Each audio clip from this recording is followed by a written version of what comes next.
আসসালামু আলাইকুম। রান্নার গল্প চ্যানেলে আপনাদেরকে স্বাগতম।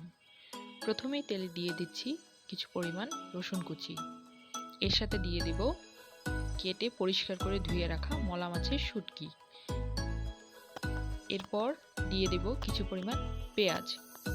সবগুলো উপকরণ একসাথে মিশিয়ে নিতে হবে, ভালোভাবে ভাজতে হবে। এর মধ্যে দিয়ে দিচ্ছি কেটে রাখা কাঁচামরিচ, দিয়ে দিচ্ছি লবণ, হলুদ গুঁড়ো, মরিচের গুঁড়ো।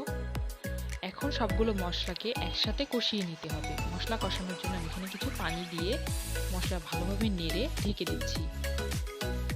এর মধ্যে ঢাকনা খুলে একটি টমেটো কেটে দিয়ে দিচ্ছি। আবারও ভালোভাবে নেড়ে ঢাকনা দিয়ে ঢেকে দেব সেদ্ধ হওয়ার জন্য। ঢাকনা খুলে এখন দেখছি মোটামুটি ভালোভাবে সেদ্ধ হয়ে গেছে এবং কষানো কমপ্লিট। এ পর্যায়ে আমরা এখানে দিয়ে দিচ্ছি চিকন করে কেটে রাখা আলু এবং পেঁয়াজ কলি। সবগুলোকে ভালোভাবে মিশিয়ে ঢাকনা দিয়ে সেদ্ধ হওয়ার জন্য অপেক্ষা করতে হবে। মাঝে একটু নেড়ে দিচ্ছি। এরপর ঢাকনা খুলে দেখব পানি শুকিয়ে এসেছে। এ পর্যায়ে আমরা স্বাদের জন্য ধনিয়া পাতা ছিটিয়ে দেব। তৈরি হয়ে গেল আমাদের মজার মলা মাছের শুটকি। ধন্যবাদ।